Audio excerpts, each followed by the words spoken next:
Hello guys, ഇന്ന് ഞാൻ ഉണ്ടാക്കുന്ന ഒരു പച്ചമോരാണ്. പക്ഷേ ഈ പച്ചമോരിന് പ്രത്യേകിച്ച് പ്രത്യേകതയൊന്നുമില്ല. എല്ലാ വീട്ടിലും ഉണ്ടാക്കുന്ന സാധാരണ പച്ചമോര്.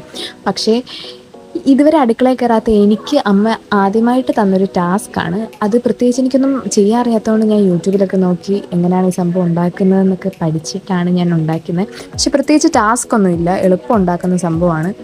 കാരണം റിസ്ക് എടുക്കാനൊന്നുമില്ല. പിന്നെ ഞാൻ ചെറുതായിട്ട് ഉപ്പിടാമെന്ന് മറന്നായിരുന്നു, അത് ഞാൻ അവസാനമൊക്കെ ഇട്ടു. ഇതാണ് ഞാൻ ഉണ്ടാക്കിയ മോര്.